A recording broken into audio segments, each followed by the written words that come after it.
Здравейте! Сега ще направим едно четене на тема какви промени ви очакват във вашите взаимоотношения. Преди това ще разгледаме характеристиката и в каква енергия се намира вашият персонаж. Човека, за когото вие си мислите, човека, за когото вие мечтаете, човека, за когото ви е на сърце. Кой е вашият човек?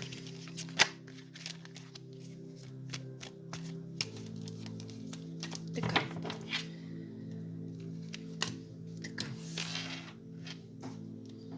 Вашият човек.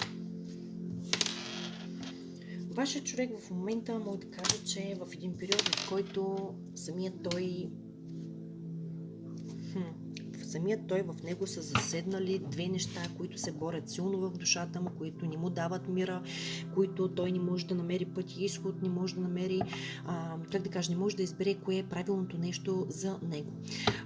Едното, което в момента виждам, това е женски персонаж, който е заседнал в душата му. Другото, което е, че той е с някакъв страх, че се загуби финансовото състояние, което е достигнал до този момент. Тоест, в момента е на етап, в който дали да загърби предишния си живот и да продължи напред, или по някакъв начин в момента се борят сърцето и разума в него. Тук виждам едни емоции, които бушуват в него.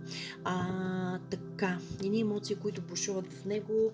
Това, което мога да кажа, че този човек така ми излиза в енергията на доста мъдър, начетен човек. Знаеш много за живота, научил много, минал през много неща,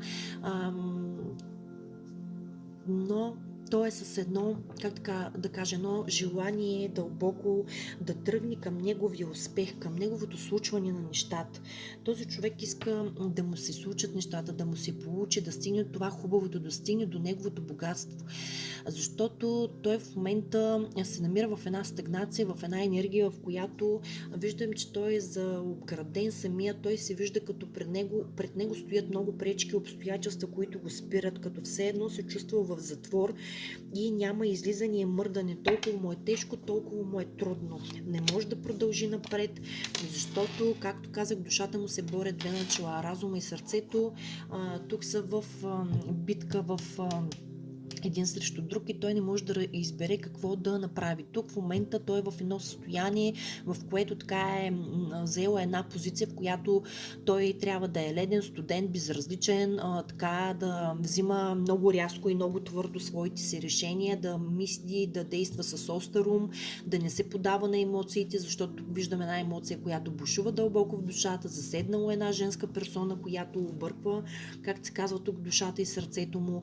Но, уви, той в момента мога да кажа, че излиза и в енергията за някой ще се проиграе, че той е официално вързан в официални отношения, но е с едно търсене, както се казва, кой е правилният ключ за успеха в живота му. Този успех, който той желае да постигне. А той желае, този успех е свързан с женски персонаж, който по някакъв начин в момента е така доста безразличен към него, въздържан, не показваш емоции, не показваш чувства. Тук тази женска персона, както се казва, му е дигнала вече мерника и е писнал от номера. И тук тази жена иска решение. Иска решение тук да се избере. Тези две неща, които се борят в душата му, иска вече да се избере какво решение той е взел този човек. Иска отговор на въпросите, които я вълнуват. Хайде да видим какви промени ви очакват във вашите взаимоотношения. Как ще се променят? Ще има ли някакви промени в вашите взаимоотношения?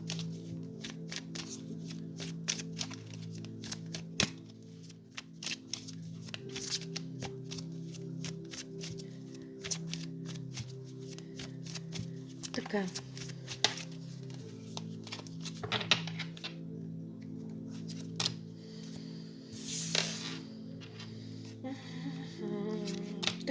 Промените във вашите взаимоотношения. Промените, вие се заемате една стабилна позиция в неговия живот, в неговото сърце, не в неговия живот, в неговото сърце заемате една стабилна позиция, вие се оставате неговата жена мечта, но уви на разстояние, за която той не спира да мечтае, не спира да бленува, не спира душата му да има такъв един огън и един пламък, който го кара и му казва: човече, тръгни към тази мечта и се я върни обратно. Защото това е твоята жена мечта, която те кара да се чувстваш жив. Един огън го изгаря вътрешно и този човек има едно желание да тръгне неистово изведнъж към вас, без да мисли, защото в него има много страст и много гняв, която той не може да обуздае.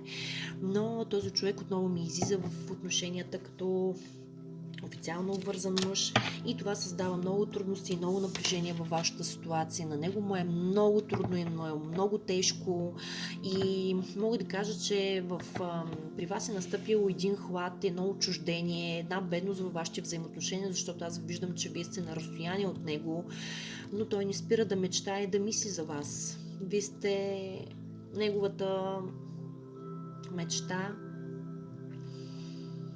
и, както казах, този огън го изгаря вътрешно. Много му е тежко и му е много трудно, че този човек е обвързан на друго място, че има задължения на друго място, е отговорен, има приоритети, но уви,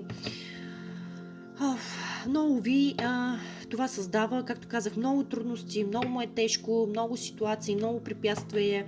Иска да захвърли, както се казва, да загърби всичко и да продължи напред, да му е леко и да му е хубаво, както видяхме, че горе в него енергията му се бият сърцето, разума и сърцето, и че от едната страна е жената, любовта, от другата страна е предишния му живот и страха, че ще загуби всичко, което е постигнал до този момент.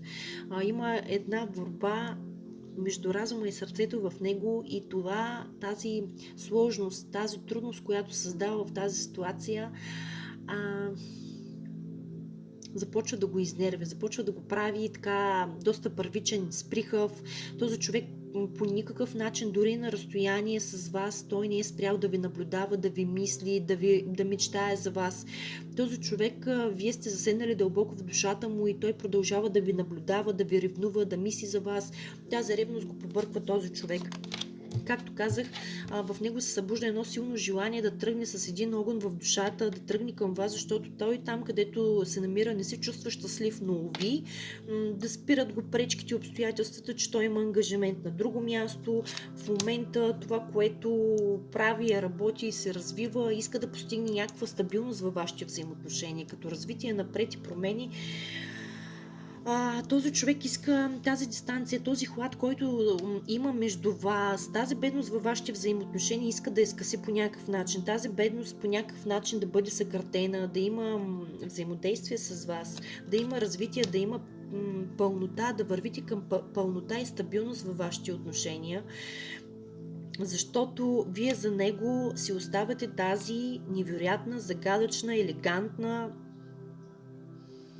жена, която буди възхищение в неговите очи, жената, която буди завист в очите на останалите. Вие за него оставяте тази невероятната жена, която се справя прекрасно с живота и той е убеден, че вие сама с него, без него или с друг мъж, вие ще продължавате да се чувствате и да изглеждате винаги толкова пленително в неговите очи. И той знае, че вие сте жена, която ще му намери достоен заместник. Ще му намери достоен заместник и той в момента мога да кажа, че това, което иска да промени във вашите отношения, тук да намери правилното решение, както казах, да намери кой е правилният ключ във вашите взаимоотношения, да скъси тази дистанция, да скъси тази бедност, да изчезне между вас, да има някакво взаимодействие. Той иска да тръгне към вас и иска да тръгне като върви с така сигурни и стабилни крачки към вас, към неговата пленителна жена, но той е в едно състояние, в което той търси правилното решение, правилният ключ към вас. Към вас, защото той иска тук да се вземе едно правилно решение във вашите отношения. Тази любов тук да има взимане на правилните решения, да има комуникация, да има взаимодействие, да има разговори. Много му липсва вашите взаимоотношения, много му липсват вашите разговори.